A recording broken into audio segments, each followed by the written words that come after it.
तो राज्य में सियासी हलचल बढ़ गई है और कई तरह के नाम की चर्चा हो रही है। जब से बीजेपी की लोकसभा चुनाव के लिए पहली लिस्ट जारी हुई है और झारखंड के 11 सीटों पर बीजेपी ने अपने कैंडिडेट की घोषणा कर दी है और अब बचे 3 सीट हैं, जिसमें ये माना जा रहा है कि जो गिरिडीह की सीट है वो आजसू को ही जाएगी। अब बच गए धनबाद और चतरा की सीट, तो धनबाद में आखिर किसकी दावेदारी मजबूत है।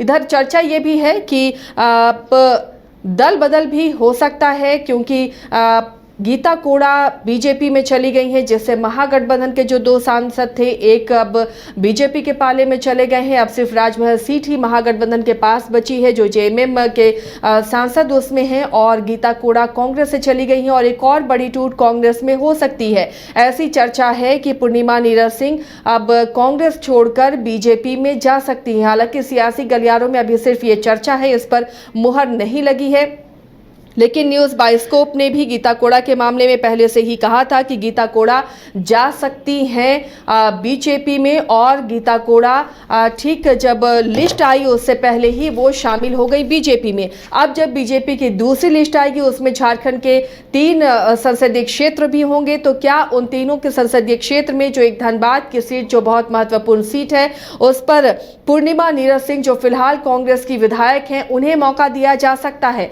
अगर वो बीजेपी ज्वाइन करती है तो क्या इस सीट की बार्गेनिंग कर वो ज्वाइन हो रही हैं बीजेपी में, या फिर जो पुराने सांसद हैं बीजेपी के, जो अभी फिलहाल वहां पर पीएन सिंह मौजूदा सांसद हैं, उन्हें टिकट देगी। लेकिन ऐसा मुमकिन नहीं लग रहा। पीएन सिंह चूंकि अब उनकी उम्र भी हो चली है, तो ऐसे में बीजेपी चाहेगी कि युवा चेहरों को मौका दिया जाए। तो ऐसे में युवा चेहरे के रूप में अगर पूर्णिमा नीरज सिंह बीजेपी ज्वाइन करती हैं, तो एक बीजेपी के लिए ये बड़ा फायदा वाला डील हो सकता है। सहयोगी करिश्मा हमारे साथ जुड़ी हुई हैं, करिश्मा से जानते हैं। करिश्मा, जैसे ही बीजेपी ने लोकसभा चुनाव की पहली लिस्ट जारी की है, तब से ही राज्य में आपने सियासी हलचल बढ़ी हुई देखी होगी, और गीता कोड़ा उसका एग्जाम्पल है। वो जैसे ही शामिल हुई उसके बाद ये लिस्ट जारी होती है और गीता कोड़ा को सिंहभूम से संसदीय क्षेत्र से टिकट बीजेपी देती है। अब बचे हैं 3 सीट बीजेपी के पास, जिनकी घोषणा बीजेपी ने नहीं की है।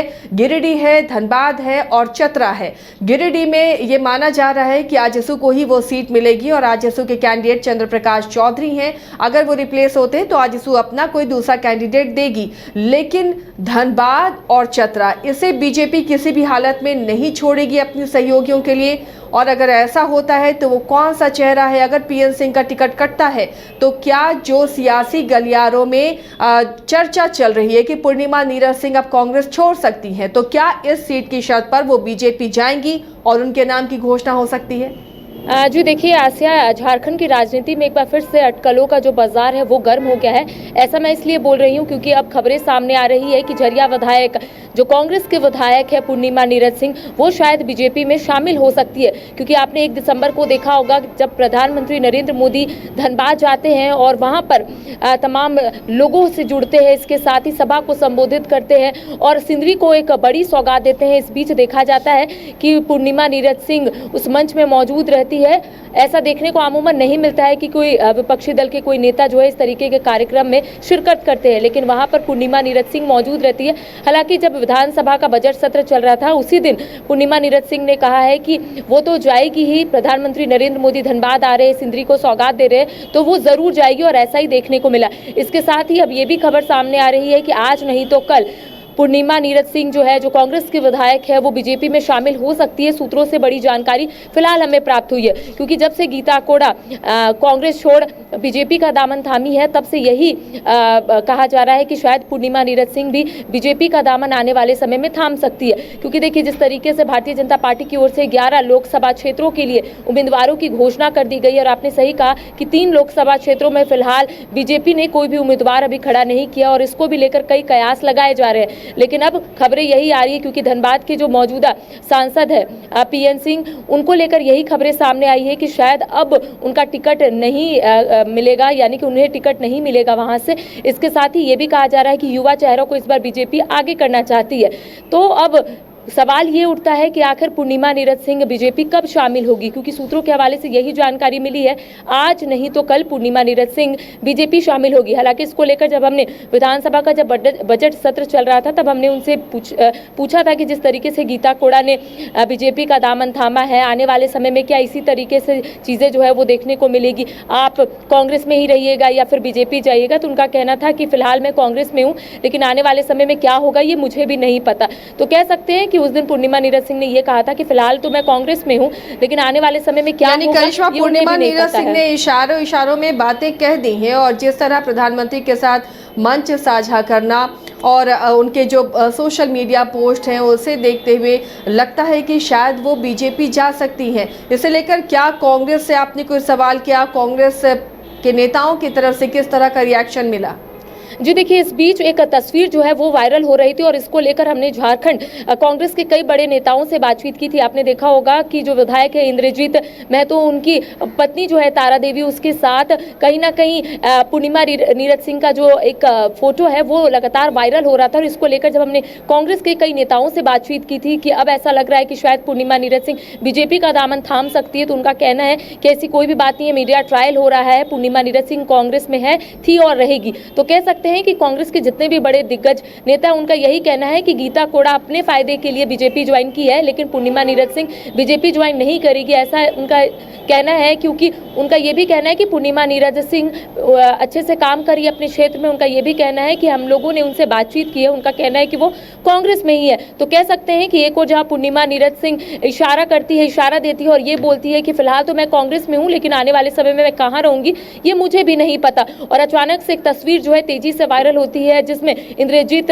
महतो की जो पत्नी है तारा देवी, उनके साथ उनका एक तस्वीर जो है वो वायरल होता है। तो ये अब कहना गलत भी नहीं होगा आसिया कि अब कांग्रेस की जो मुश्किलें हैं वो बढ़ती हुई नजर आ रही है। एक और जहां लोकसभा की एक ही सांसद जो है गीता कोड़ा थी कांग्रेस से, और वो भी बीजेपी का दामन थाम ली, तो कहीं ना कहीं कांग्रेस को बड़ा लॉस हुआ है और कांग्रेस इस लॉस को कहीं ना कहीं प्रॉफिट में बदलने की कोशिश कर रही है, तमाम लोगों से बातचीत करने की कोशिश कर रही है। देखिए, जिस तरीके से पूर्णिमा नीरज सिंह, मैंने आपको पहले ही कई बार ये बात बताया था कि पूर्णिमा नीरज सिंह बहुत ही कम कांग्रेस के जितने भी कार्यक्रम रहते हैं उसमें शिरकत करती है। उनका यही कहना होता है कि वो निजी कार्य से कहीं बाहर गई है। अभी हाल ही में देखा होगा आपने कि कांग्रेस के जो 8 नाराज विधायक है दिल्ली जाते हैं, इससे पहले ये भी कहा जाता है कि पूर्णिमा नीरज सिंह भी इन लोगों के साथ शामिल है, लेकिन ऐन वक्त में ये देखा जाता है कि पूर्णिमा नीरज सिंह वो 8 नाराज विधायकों के साथ दिल्ली नहीं जाती है। तो कहीं ना कहीं पूर्णिमा नीरज सिंह पूरे तरीके से अपने आप को कांग्रेस से अलग कर लिए। उनका यही कहना होता है, जब भी कोई बड़ा कार्यक्रम रहता है उनका यही कहना होता है कि वो किसी निजी कार्य से बाहर गई हुई थी, इस वजह से वो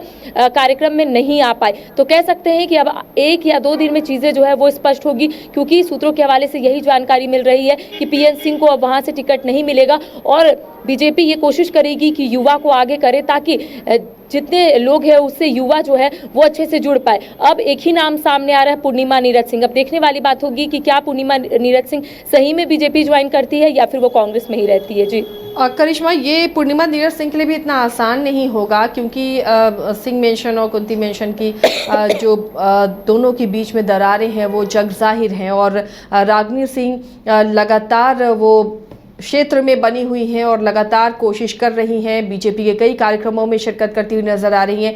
ऐसे में उन्हें उम्मीदें होंगी कि लोकसभा चुनाव या विधानसभा चुनाव में उन्हें पार्टी मौका देगी, लेकिन अब जब पूर्णिमा नीरज सिंह पार्टी में आती हैं तो किस तरह की सिचुएशन वहां पर देखने को मिलेगी? नीरज सिंह के परिवार के अंदर जो भी कला चलता है वो जग जाहिर हो जाता है, मीडिया के सामने आ जाता है और कभी कभी मीडिया कर्मी या फिर हम लोग ही उनसे सवाल पूछ लेते हैं कि आखिर उनके परिवार में क्या चल रहा है। अब जिस तरीके से रागिनी सिंह जो है वो लगातार वहां पर क्षेत्रों का भ्रमण कर रही है, लोगों से मुलाकात कर रही है और ये जानने और समझने की कोशिश कर रही है कि आखिर वहाँ के लोग क्या समझते हैं। साथ ही वो लगातार ये कोशिश में जुटी हुई है कि शायद उन्हें लोकसभा के साथ साथ विधानसभा में कहीं ना कहीं एक मौका मिले। अब जब ये खबरें सामने आ रही है कि पूर्णिमा नीरज सिंह शायद बीजेपी शामिल होंगी, बीजेपी का दामन थामेगी और आने वाले समय में लोकसभा का जो टिकट है वो उन्हें मिलेगा, तो कह सकते हैं ये उनके लिए भी आसान नहीं होगा। इसके साथ ही जिस तरीके से सभी को पता है कि रागिनी सिंह और पूर्णिमा नीरज सिंह का जो संबंध है वो ठीक नहीं है, तो ऐसे में जरूर आने वाले समय में चीजें और भी स्पष्ट होगी और दोनों में ये पता चलेगा कि आखिर क्या कुछ ये लोग दोनों एक दूसरे के बारे में बोल रहे हैं। क्योंकि आए दिन ऐसा देखने को मिलता है या फिर कभी ऐसा हो जाता है कि रागिनी सिंह बोलते बोलते कुछ ऐसा बोल देती है जिसको लेकर कह सकते हैं कि पूर्णिमा नीरज सिंह को पलटवार करना पड़ता है। अब जब कांग्रेस में लगातार पूर्णिमा नीरज सिंह अपना काम कर रही है और ऐसे में अचानक से ये पता चलता है कि पूर्णिमा नीरज सिंह बीजेपी का दामन थामेगी, तो ऐसे में कहीं ना कहीं रागिनी सिंह को भी काफी मुश्किलों का सामना करना पड़ेगा। लेकिन फिलहाल ये सूत्रों के हवाले से हम जानकारी बता रहे हैं। लेकिन देखिए, जिस तरीके से कल जब कांग्रेस की एक बड़ी बैठक रखी गई थी और ऐसे में कई बड़े नेताओं से हमने बातचीत की पूर्णिमा नीरज सिंह को लेकर, तो उनका कहना है कि सिर्फ मीडिया ट्रायल हो रहा है, ऐसा कोई भी जानकारी जो है उन्हें प्राप्त नहीं हुई है। लेकिन जिस तरीके से मैंने आपको पहले ही बताया कि कांग्रेस से पहले ही पूर्णिमा नीरज सिंह अपने आप को दरकिनार कर ली थी, पहले ही कोई भी कार्यक्रम में शिरकत नहीं कर रही थी, और जब अब बीजेपी को लेकर सवाल उठ रहा है कि क्या वो बीजेपी में शामिल होगी, इसको भी लेकर उन्होंने स्पष्ट रूप से नहीं कहा है। उनका कहना है कि फिलहाल मैं कांग्रेस में हूं। इसके साथ ही मैंने उनसे ये पूछा था कि गीता कोड़ा अचानक से बीजेपी का दामन थाम लिए, आपको क्या लगता है जो पार्टी के अंदर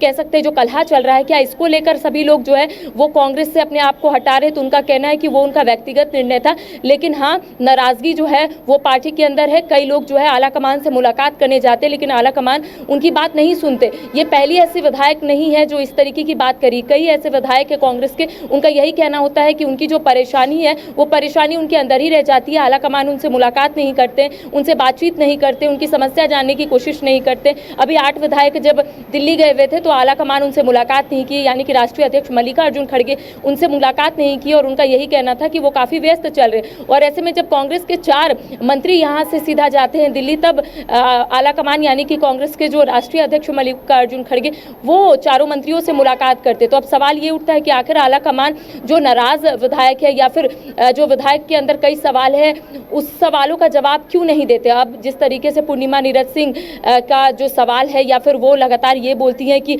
उनके मन में भी कई परेशानी है, उनके मन में भी कई सवाल है, लेकिन उस सवालों का जवाब उन्हें नहीं मिल पाता है। और शायद यही वजह होगी, अगर वो बीजेपी का दामन थामेगी तो शायद यही वजह होगी कि उन्हें भी ऐसा लगता है कि पार्टी के अंदर कलह चलता है, या फिर पार्टी के अंदर ऐसी बहुत सारी बातें हैं जो शायद पूर्णिमा नीरज सिंह अपनी बातों को पार्टी के अंदर नहीं रख पाती, आला कमान तक नहीं पहुंचा पाती है। तो कह सकते हैं कि अब आने वाले समय में चीज़ें और स्पष्ट होगी, जब पूर्णिमा नीरज सिंह जो खबरें सामने आ रही है आसिया की, शायद वो आज नहीं तो कल बीजेपी का दामन थामेगी, तभी उनसे अच्छे से वार्ता हो पाएगी। नाराजगी की कोई वजह करिश्मा, क्या मंत्री पद की जो उम्मीदें थी कि महिलाओं को मौका मिलेगा और पूर्णिमा नीरज सिंह भी एक मजबूत दावेदार थी, वो मौका नहीं मिलना नाराजगी की वजह है, या फिर चाह रही कि अब लोकसभा में वो अपनी किस्मत आजमाए, इसलिए बीजेपी का दामन थाम सकती हैं? बहरहाल फिलहाल ये चर्चा है, लेकिन अगर हम अज्यूम करें तो नाराजगी की वजह क्या सामने आएगी अगर वो कांग्रेस छोड़ती हैं? जी देखिए, कांग्रेस के कई विधायक हैं, उनका यही कहना है कि इससे पहले भी वो लोग कई बार आला कमान से मुलाकात कर अपनी समस्याओं से अवगत कराए थे। उनका यही कहना था कि कांग्रेस के जो 4 मंत्री है वो ढंग से काम नहीं करते, उनका परफॉर्मेंस जो है बिल्कुल जीरो रहा है, लेकिन आला कमान इस दिशा में कोई पहल करना नहीं चाहते। अब जब चंपई कैबिनेट का विस्तार हुआ, उसमें भी एज इट इज जो मंत्री पहले थे हेमंत कैबिनेट में, उसी मंत्रियों को यहाँ पर जगह मिली, और इसको लेकर जो भी महिला विधायक, उनका यही कहना है कि हम लोगों को क्यों नहीं मिल रहा है, क्यों युवाओं को आगे बढ़ने का मौका नहीं मिल रहा। और यही वजह है कि कई जो विधायक यहाँ से दिल्ली जरूर गए थे, आला कमान से मुलाकात नहीं हो पाई थी। उनका यही कहना था कि राष्ट्रीय अध्यक्ष मल्लिकार्जुन खड़गे काफी व्यस्त चल रहे हैं, जिस वजह से वो इन्हें टाइम नहीं दे पाए। लेकिन नाराजगी जो है वो यहाँ पर देखने को मिलती है। उनका यही कहना है कि आखिर नए लोगों को क्यों नहीं मौका देती है पार्टी, आखिर हम लोग क्या करें। साथ ही आपने देखा होगा कि जो 4 महिला विधायक है वो हमेशा से ही कई मुद्दों को लेकर अपनी बात को रखती हुई नजर आती है। चाहे शिल्पी नेहा तिर्की को आपने देखा होगा कि स्टूडेंट का जितना भी मुद्दा है वो बढ़ चढ़कर अपनी बातों को रखती है, और उनका यही कहना होता है कि सरकार जो वादा करके राज्य की सत्ता में आई है, उस वादे को हम लोग धीरे धीरे करके पूरा करेंगे। अंबा प्रसाद भी एज इट वही बोलती है। इसके साथ ही दीपिका पांडे सिंह को अभी आपने देखा होगा कि कई मुद्दों को लेकर वो काफी मुखर रही है। इसके साथ ही झरिया विधायक पूर्णिमा नीरज सिंह की बात करेंगे, वो भी अपने क्षेत्र में लगातार काम कर रही है, लोगों से जुड़ रही है। तो इन 4 विधायकों को हमेशा से ही पीछे रखा गया है। अब इन लोगों का यही कहना है कि अब आला कमान डिसाइड करे। देखिए, अभी भी जो नाराजगी है आसिया, वो दूर नहीं हो पाई है, क्योंकि जब बजट सत्र चल रहा था उस दिन भी कई विधायकों से हमारी बातचीत हुई थी, तो उनका कहना था कि जो नाराजगी है वो अब तक है, क्योंकि आला कमान ने हमें कहा था कि आप लोग रांची जाइए, अपने क्षेत्र में काम कीजिए, हम लोग जो आप लोग मांग की है उस मांग में जरूर हम लोग पहल करेंगे, हम लोग विचार विमर्श करेंगे। लेकिन उनका कहना है कि अब तक ऐसी कोई भी बातें सामने नहीं आई है। तो कह सकते हैं कि कई ऐसे मामले हैं जिसको लेकर कांग्रेस के विधायक विधायक नाराज चलते हैं, चाहे वो मंत्रियों का परफॉर्मेंस की बात हो या फिर उनका कहना है कि जो समस्या उत्पन्न होती है उस समस्या को ये लोग अगर आला कमान के समक्ष रखते हैं तो आला कमान कोई ठोस निर्णय नहीं ले पाते। और यही वजह है कि झरिया विधायक पूर्णिमा नीरज सिंह कई दिनों से कांग्रेस के जितने भी कार्यक्रम है उसमें शिरकत नहीं कर रही थी। और देखिए, जब प्रधानमंत्री नरेंद्र मोदी धनबाद पहुंचते हैं तो ये सवाल उनसे पूछा गया था कि प्रधानमंत्री नरेंद्र मोदी धनबाद पहुंच रहे हैं और वहां पर सिंदरी वासियों को कहीं ना कहीं सौगात दे रहे हैं, तो उनका कहना है कि धनबाद को वो सौगात दे रहे हैं तो मुझे जाना जरूरी है, क्योंकि अमूमन ऐसा देखने को मिलता है कि विपक्षी दल इस तरीके के कार्यक्रम में नहीं जा पाते, लेकिन पूर्णिमा नीरज सिंह मंच साझा करती है और उसके बाद यही बोलती है कि लगातार प्रधानमंत्री नरेंद्र मोदी सौगात दे रहे हैं तो मुझे जाना जरूरी है। तो कह सकते हैं कि अब पूर्णिमा नीरज सिंह डायरेक्टली इनडायरेक्टली यही बोल रही है कि शायद वो आने वाले समय में बीजेपी ज्वाइन कर सकती है। और सूत्रों के हवाले से लगातार यही खबर आ रही है कि शायद पूर्णिमा नीरज सिंह आज नहीं तो कल बीजेपी ज्वाइन करेगी और लोकसभा का टिकट शायद धनबाद लोकसभा क्षेत्र से पूर्णिमा नीरज सिंह को बीजेपी जो है वो आगे कर सकती है उम्मीदवार के रूप में। देखिए, 2 महिला कैंडिडेट को पहले ही बीजेपी ने आगे कर रखा है, एक अन्ना देवी है और उनके साथ गीता कोड़ा है। तो कह सकते हैं कि अब 3 महिला जो है वो आगे हो सकती है अगर पूर्णिमा नीरज सिंह बीजेपी का दामन थामती है तो। जी करिश्मा, इसके अलावा भी लोकसभा चुनाव से पहले क्या बड़ी भगदड़ और देखने को मिल सकती है? जी, जाहिर तौर पर अगर कोई बीजेपी ज्वाइन करता है या फिर बीजेपी से कोई अन्य दल में कोई ज्वाइन करता है तो ये कोई चौंकाने वाली खबर जो है वो सामने नहीं आएगी, क्योंकि ऐसा अमूमन देखने को मिलता है कि जब चुनाव नजदीक होता है तो लोग अपने फायदे देखते हैं। और ऐसे में देखिए, आपने इससे पहले भी देखा होगा कि कांग्रेस के कई ऐसे नेता हैं जिनको टिकट नहीं मिला था और वो लोग दल बदल लिए थे। ये भी तो बात है करिश्मा कि अब सीटें बची नहीं, 3 सीटें सिर्फ बची हैं जिस पर लगभग कैंडिडेट तय हैं। तो ऐसे में अब भगदड़ जो बीजेपी जाना चाहते हैं लोकसभा चुनाव में तो इसका फायदा नहीं उठा पाएंगे, लेकिन विधानसभा चुनाव इसके फौरन बाद होगा, 3-4 महीने से के बाद उसकी तैयारियां शुरू हो जाएंगी। तो क्या इसे देखते हुए बड़े पैमाने पर अब बीजेपी में अपना फायदा देखते हुए जैसे गीता कोड़ा चली गई, तो क्या ये माना जाए कि विधानसभा चुनाव में भी इसी तरह की भगदड़ होगी जहां टिकट कटने का अंदेशा होगा और नेता इधर से उधर पाला बदलेंगे? जी, ये बहुत पहले से ही देखने को मिलता है आसिया, ये पहली दफ़ा नहीं होगा। 2019 में भी आपको याद होगा कि कई ऐसे बड़े नेता जो है वो दल बदल लिए थे। उनका यही कहना था कि उन्हें उनके पार्टी से टिकट नहीं मिल रहा है। सुखदेव भगत एक बड़े एग्जाम्पल है, आपने देखा होगा कि सुखदेव भगत भी उन्हें टिकट नहीं मिला था तो वो बीजेपी पहले ज्वाइन कर लिए थे, हालांकि वो कांग्रेस में थे, उनका टिकट उनको नहीं मिल पाया था, यानी कि उनका यही कहना था कि कांग्रेस की ओर से उन्हें टिकट नहीं मिला था। हालांकि अगर अभी सुखदेव भगत से हम बातचीत करते तो उनका यही कहना होता है कि वो व्यक्तिगत निर्णय था उनको ऐसा लगा था कि शायद वो बीजेपी ज्वाइन करेंगे तो उनका फायदा होगा। और इसी तरीके से देखिए, अब आपने सही कहा कि लोकसभा चुनाव हो, विधानसभा चुनाव हो, ऐसे में लोग जो है अपना फायदा देखते हैं, जितने भी नेता अपना फायदा देखते हैं। और ऐसे में अगर उन्हें ये लगता है कि उन्हें टिकट नहीं मिलेगा उनकी पार्टी से तो वो तुरंत पार्टी बदल लेते हैं। और जैसे आपने देखा होगा कि गीता कोड़ा भी एक बड़ा एग्जाम्पल है, लोकसभा चुनाव से पहले गीता कोड़ा बीजेपी का दामन थाम लेती है। कांग्रेस से वो सांसद थी और ऐसे में ये माना जा रहा था कि शायद जेएमएम जो है वो वहां से चाईबासा से लड़ सकता है और ऐसे में उनको ऐसा लगा कि शायद उनका टिकट कट जाएगा, जिस वजह से वो बीजेपी का दामन थाम ली। अब देखिए, जैसे ही वो बीजेपी का दामन थामी, एक लिस्ट आता है, कैंडिडेट का लिस्ट आता है और उसमें वो भी शामिल होती है। मैंने आपको पहले कहा कि 2 महिला कैंडिडेट को आगे किया गया, उसमें गीता कोड़ा भी शामिल है। तो ऐसे में सभी लोग अपना फायदा देखेंगे, भगदड़ जरूर देखने को मिलेगी, चाहे वो लोकसभा की बात हो चाहे विधानसभा की बात हो। आपने ये भी कहा कि एक लिमिटेड सीट जो है वो यहाँ पर बची हुई है, क्योंकि अभी फिलहाल बीजेपी की ओर से 3 लोकसभा क्षेत्रों के लिए उम्मीदवारों की घोषणा नहीं की गई है। एक तो धनबाद, और धनबाद में पूर्णिमा नीरज सिंह का नाम सामने आ रहा है अगर वो बीजेपी का दामन थामती है तो। इसके साथ गिरिडीह, क्योंकि गिरिडीह आजसू का सीटिंग सीट है और आजसू सीटिंग सीट से कॉम्प्रोमाइज नहीं करेगी, जिसको लेकर आजसू के कई नेताओं ने कहा है कि जरूर वो कैंडिडेट को सामने करेंगे। अब कैंडिडेट कौन होगा इसको लेकर फिलहाल उन लोगों ने पता नहीं खोला है। चाहे हम सुदेश महतो की बात करेंगे, उनका यही कहना है कि आने वाले समय में कैंडिडेट सभी के सामने होंगे। इसके साथ चतरा में भी फिलहाल जो बीजेपी है वो नहीं समझ पा रही है कि आखिर किसको आगे करेंगे। आने वाले समय में ये 3 लोकसभा क्षेत्रों में जरूर उम्मीदवारों की घोषणा हो जाएगी और ऐसे में कह सकते हैं कि अब विधानसभा भी नजदीक है और लोगों को अगर लगेगा कि उन्हें टिकट नहीं मिल रहा है तो लोग इस दल से उस दल जरूर जाएंगे। और ऐसा ये पहली बार नहीं होगा, इससे पहले भी कई बार हो चुका है और मैंने 2-3 लोगों का नाम भी ले लिया है आसिया। तो कह सकते हैं कि भगदड़ जरूर देखने को मिलेगी। लोकसभा चुनाव में सीटें नहीं है, शायद कई लोग ये देखने की कोशिश करेंगे कि अगर विधानसभा में उन्हें मौका मिलेगा तो अच्छी बात है, अगर उनके पार्टी से उन्हें मौका नहीं मिलेगा तो जरूर वो लोग दूसरे दल में जाएंगे। जी चलिए, तो अब चुनाव से पहले अक्सर ये देखा जाता है कि अपने अपने फायदे के लिए राजनेता पार्टी बदलते हैं, लेकिन अब देखना ये दिलचस्प होगा कि धनबाद सीट जिसकी घोषणा बीजेपी ने पहले लिस्ट में नहीं की है, क्या वहां किसी का इंतजार हो रहा है? क्या इंतजार वहां पूर्णिमा नीरज सिंह का हो रहा है या किसी और का हो रहा है? ये देखना काफी दिलचस्प होगा। शुक्रिया करिश्मा इस तमाम जानकारी के लिए। बने रहिए आप न्यूज़ बाइस्कोप के साथ तमाम ताज़ा तरीन खबरों के लिए।